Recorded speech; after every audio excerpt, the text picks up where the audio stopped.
mantap kiri kanan saya. Selamat malam pemirsa, saya Rizka Indah kembali hadir ke hadapan Anda dalam Talk to iNews malam hari ini. Ada sebuah informasi atau sebuah berita yang memang belakangan cukup berkembang begitu di masyarakat terkait dengan adanya kenaikan tunjangan dari para pejabat negara yang terkesan diam-diam. Namun ketika ada usulan terkait dengan kenaikan tunjangan atau gaji dari para anggota DPR, suasana menjadi ramai, riuh, dan juga ricuh begitu. Kita akan membahas malam hari ini di Talk to iNews, namun sebelum itu ada beberapa informasi yang akan kami hadirkan ke hadapan Anda pemirsa terkait dengan fraksi PDIP di DPR yang mengusulkan adanya kenaikan gaji dari Presiden.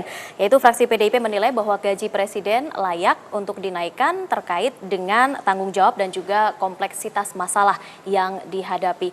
Dari pihak PDIP sendiri di DPR mengusulkan bahwa kenaikan gaji seorang Presiden yang saat ini adalah di angka 62 juta rupiah per bulan dinaikkan menjadi 200 juta rupiah per bulan.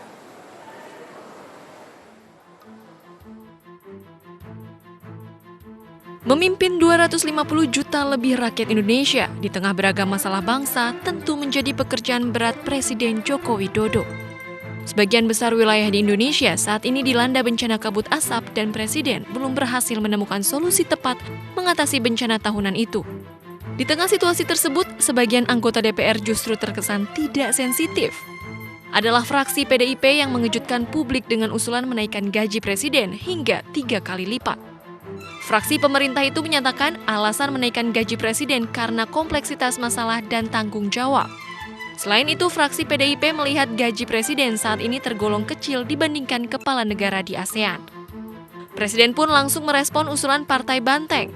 Presiden menilai usulan menaikkan gajinya kurang pantas dilakukan dan tidak sesuai dengan kondisi ekonomi bangsa saat ini, apalagi sedang terjadi bencana kabut asap. Sekali lagi, dalam ekonomi yang melambat seperti ini, malu kita ngurus-ngurus hal yang berkaitan dengan tunjangan, dengan gaji itu aja udah. Gaji Presiden Jokowi sendiri mencapai 62 juta rupiah. Jika mengikuti usulan fraksi PDIP, gaji Presiden akan mencapai 200 juta rupiah. Saat ini, gaji tertinggi kepala negara masih dipegang Perdana Singapura, Lee Hsien Loong dengan 23,8 miliar rupiah. Disusul Presiden Amerika Serikat Barack Obama dengan 5,6 miliar rupiah. Presiden Perancis François Hollande bergaji 2,7 miliar rupiah. Sementara pemimpin Cina, Xi Jinping bergaji 308 juta rupiah. Lalu apakah Anda setuju gaji Presiden kita naik? Dari Jakarta, Anissa Justitia dan Ilham Aji, MNC Media, memberitakan.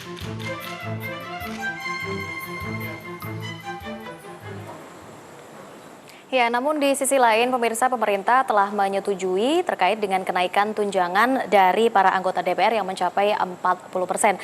Namun menurut Wakil Ketua DPR Fahri Hamzah, dirinya merasa heran mengapa kenaikan tunjangan dari para anggota DPR ini begitu menuai kritik.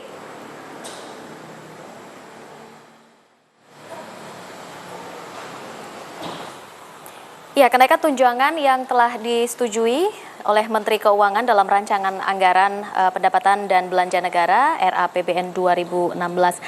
Namun pemirsa, meski demikian, menurut Wakil Ketua DPR Fahri Hamzah, dirinya merasa heran karena memang kenaikan tunjangan ini begitu dipermasalahkan oleh berbagai pihak termasuk dari fraksi yang menolak adanya kenaikan tunjangan. Menurut Fahri sendiri, dari sekitar 2.039 triliun rupiah anggaran belanja negara yang memang dialokasikan dalam APBN 2015, DPR hanya mendapatkan jatah sebesar 4 triliun rupiah. Artinya, kenaikan tunjangan yang selama ini diributkan nilainya tentu sangat kecil dengan persentase 0,191% dari total anggaran APBN 2015. Kok minta anggaran? Pokoknya kamu jangan ngomong. Gak boleh dong. Media dan NGO harusnya di belakang DPR. Lihat itu ada 2035 triliun dan 2000 triliun tuh di tangannya Pak Jokowi. Itu dong harus kita jaga tuh. Wah, rupiah demi rupiah. Tapi ini karena DPR-nya dimaki terus. Wah, kamu beli sabun, kamu beli kasur, kamu beli toilet. ya akhirnya pengawasannya jadi nggak efektif dong gitu loh. Padahal ini adalah 0,191%. Kenapa yang dari 99% lalu kita lupa? Nah itu jadi tolong nih, saya setiap hari lewat sini. Ya baik, kita akan langsung membahas pemirsa terkait isu yang memang sekarang sedang berkembang kaitannya dengan kenaikan tunjangan para pejabat negara, termasuk juga usulan yang disetujui kaitannya dengan kenaikan tunjangan dari para anggota DPR. Sudah hadir beberapa orang narasumber di studio Talk to iNews pada malam hari ini. Saya perkenalkan terlebih dahulu, di samping saya sudah ada Bang Effendi Simbolon, selamat malam. Bang Effendi. Kemudian di sampingnya sudah ada Pak Misbakun, selamat malam juga, yang cukup keras juga untuk membela pemerintah malam hari ini, begitu ya. Kemudian ada Pak Ray Rangkuti juga, Direktur Lingkar Madani, selamat malam. Malam. Pak Ray, kemudian yang terakhir ada Pak Syaganda Nainggolan, seorang pengamat sosial. Selamat malam Bapak-Bapak. Selamat malam. Terima kasih sudah hadir pada malam hari ini di Talk to iNews. Saya ke Bang Effendi Simbolon terlebih dahulu. Benar diusulkan bahwa Presiden akan naik begitu gajinya menjadi 200 juta rupiah? Saya tidak melihat itu secara kelembagaan ya, dari fraksi. Mungkin terlontar logika umum saja begitu ya. Jadi tidak benar kalau kami mengusulkan seperti itu. Oh, tidak benar justru? Iya. Jadi kalau terkesan tadi di awal saya mengatakan diam-diam begitu, ada kenaikan tunjangan dari para pejabat negara. Enggak, nah ini juga kita coba berdiskusi dari mana sih sebenarnya wacana untuk menaikkan apakah gaji, apakah tunjangan, apapun alasannya ya. Nah ini kan Bendahara Umum Negara ini kan Menteri Keuangan. Tentu seluruh rangkaian anggaran juga adanya pintu masuk dan keluarnya ada di Menteri Keuangan. Ya. Nah kami pun demikian juga. Nah ketika pembahasan itu muncul, saya sendiri tidak tahu persis ya dari mana kemudian dan berapa besar dan di pagu anggaran yang mana. Di APBN ada yang mengatakan ini 2015 apa BNP, ada yang mengatakan 2016 ya. Nah kalau saya pribadi ya, saya kembalikan ke diri saya, rasanya sangat tidak sesuai ya dengan keadaan saat ini. Gitu. Kalau kita kemudian mengusulkan atau kita tidak pretend gitu, tidak berempati kepada keadaan yang saat ini kita alami ya. Kita menaikkan apapun namanya tunjangan, gaji itu kan sudah membebani sebenarnya angka-angka untuk anggaran. Nah sementara pos-pos anggaran seluruh kementerian, termasuk pertahanan, TNI dan juga BIN yang sangat krusial dalam hal politik negara itu justru direduksi gitu. Nah ini yang saya tidak tahu dari mana asal usul pembahasan ini dan apakah ini pemerintah yang dalam rangka mengentertain gitu ya, atau ingin sama-sama berkolusi. Jadi kalau sampai muncul angka 200 juta, menurut Anda? Saya tidak tahu di mana posnya, di pos apakah logikanya memang dasarnya eskalasi ataukah memang sudah ditetapkan? Sudah ditetapkan atau apa? Saya tidak tahu. Secara anggota saya tidak tahu. Oke, saya coba ke Pak Misbakun. DPR sendiri sudah mendengar adanya kenaikan tunjangan dari para pejabat negara? Begini, ini kan rutinitas pembahasan di APBN. Ya. Sekarang pemerintah dalam siklus APBN RAPBN 2016, kita di bulan Juli itu membahas pagu indikatif. Semua kementerian dan lembaga itu berbicara dengan DPR mengenai pagu indikatif. Ya. Mereka akan punya belanja sektor apa saja, bidang apa saja, item apa saja. Karena kita itu mempunyai keputusan judicial review Mahkamah Konstitusi tidak boleh masuk ke satuan 3 di dalam pembahasan, maka kan kita kan berbicara dengan poin-poin terutama. Poin terutama. Lah, setelah itu kan masuk siklus nota keuangan pemerintah. Presiden membacakan. Presiden membacakan. Lah, usulan ini kan semuanya datang dari kementerian dan lembaga. Kalau DPR datang dari mana? Sekretariat Jenderal. Masing-masing kementerian, presiden ya otomatis dari ini. Tidak bisa anggaran itu datang ujuk-ujuk kemudian masuk dari nota keuangan, nggak bisa. Artinya masing-masing punya hak pada saat untuk itulah mengajukan. tanda tangannya antara apa? Antara pengguna anggarannya dengan Bappenas sebagai perencanaan dan Kementerian Keuangan sebagai bendaharawan negara. Lah kemudian siklus itu.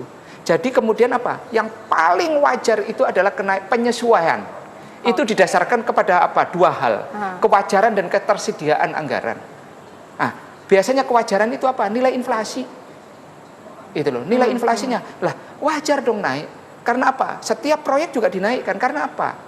Itu. Karena apa? Melihat nilai ekonomisnya. Masa Bang Effendi ini pengusaha, pasti tahu secara ekonomi. Ekonomi tumbuh 5%. Inflasinya misalnya sekarang dipatok 4,5% plus minus 1, 6,5%. Kan inflasi itulah yang akan menggerus nilai ekonomi. Dinaikkanlah sama pemerintah. Dan itu kalau menurut saya masih ada wajar. Misalnya gaji pegawai pada hari ini.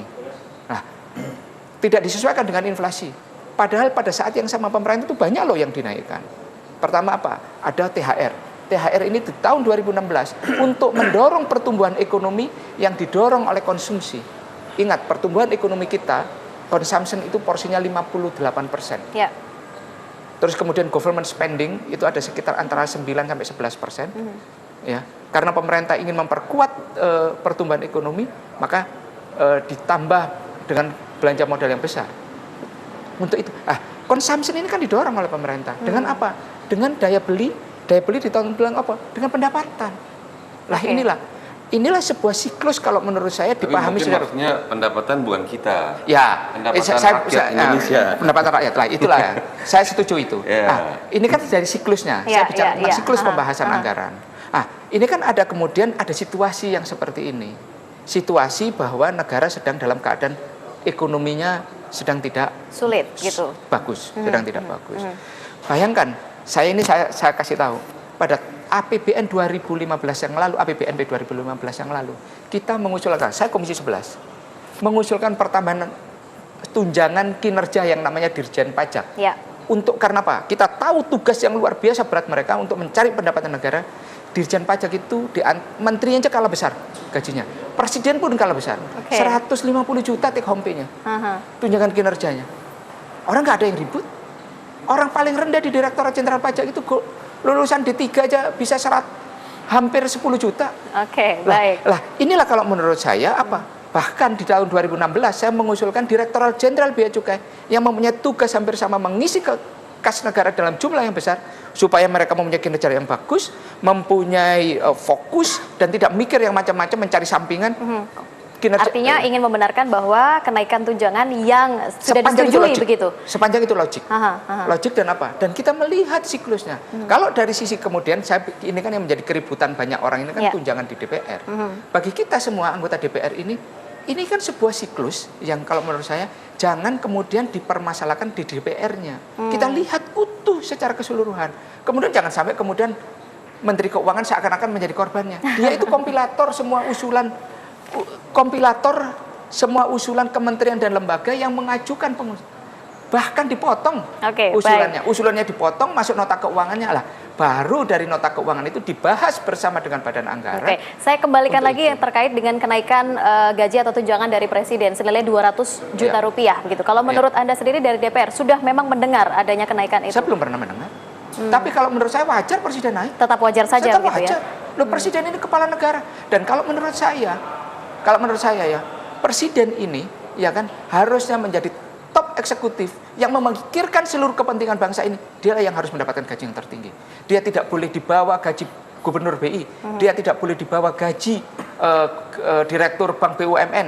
Di atas gaji apapun, yang terbaik harusnya adalah Presiden. Karena apa? Tugas dan tanggung jawab. Di Indonesia itu, bayangkan Perdana Menteri Singapura cuma kepala pemerintahan. Pak Jokowi itu kepala pemerintahan dan kepala negara. Simbol negara kita masa kalah gajinya sama Gubernur BI, kalah sama Direktur Utama Bank BUMN. Kalau saya wajar. Gitu loh. Mas Rey? Ya, kalau mendengar cara berpikir Bung Misbahun ini kan kita berada dalam situasi yang normal.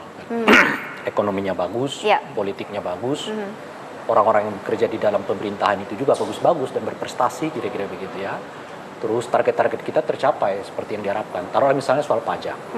Pajak ini kan kita berharap hampir sampai 60-70% target kita kan. Sekarang itu 82%. 82% gitu. Dan sebagainya, kira-kira gitu loh. Dalam konteks itu tentu kita berpikir siklus, berpikir inflasi menjadi relevan gitu. Tapi pertanyaannya adalah bagaimana kalau itu tidak tercapai semua, situasinya tidak normal, ekonominya tidak sehat. Contohnya seperti saat ini begitu. Ya, terus kinerja dari semua lembaga-lembaga negara itu juga tidak seperti yang diharapkan dan sebagainya. Apakah kita mau pakai siklus itu juga? Dan di situ ininya, karena menurut saya siklus itu oke, dia satu sistem yang berjalan sendiri, tapi sistem ini kan dikontrol oleh etika kita kan, dikontrol oleh sensitivitas kita. Nah, karena sistem ini bukan mesin, sistem ini kita ciptakan sendiri, bergerak sebetulnya seperti yang kita harapkan. Jadi kalau kita bilang stop, kita bilang tidak dulu, dia kan dengan sendiri stop kan. Nah, dengan kalkulasi seperti itu, maka pengandaian-pengandaian seperti yang disebutkan oleh Bung Misbahun itu tidak mendapat realitasnya di dalam kehidupan kita sehari-hari. Tapi sudah disepakati loh, ini sudah disetujui begitu. Saya belum tahu persis apakah disepakati apa tidak ya, karena tapi yang setahu saya, informasi yang saya dengar itu memang untuk DPR sudah disetujui. Diturunkan sampai 2 kali lipat dari tapi untuk lembaga tinggi negara lain setahu ini nampaknya masih bersifat pengusulan. Kira-kira dari semua lembaga tinggi negara kita dan sebagainya. Tapi apakah itu juga disetujui oleh pertama adalah oleh Menteri Keuangan dan juga mungkin disetujui oleh Presiden, itu persoalan yang lain gitu. Karena kalau saya lihat reaksi Presiden misalnya, kalau mudah-mudahan itu tidak bukan reaksi sekedar mencari simpati publik ya. Beliau kan kelihatan tidak suka gitu. Saya baca juga pernyataan Menteri Dalam Negeri, beliau juga mengatakan tidak tepat menaikkan tunjangan untuk pejabat tinggi dan sebagainya. Gitu. Kalau dilihat dari respon itu, kesan saya yang jalan ini sebetulnya mesin ini gitu loh, Mbak. Tapi orangnya belum kontrol gitu loh. Nah, jadi Menkeu itu ya bekerja sesuai dengan kinerja mesin itu gitu loh. Jadi benar kalau kata Pak Misbahun, jangan terlalu disalahkan begitu ya Menteri Keuangan ya. Iya, tentu saja harus disalahkan kalau tetap beliau tidak mau mengkoreksi setelah muncul sedemikian besar respon publik yang negatif. Baik. Karena beliau bukan bagian dari mesin, beliau menciptakan. Mas Ray, saya harus potong terlebih dahulu, kita harus break dan pemirsa jangan kemana-mana, kita masih akan lanjutkan kembali perbincangan ini, tetap bersama kami di Talk to iNews.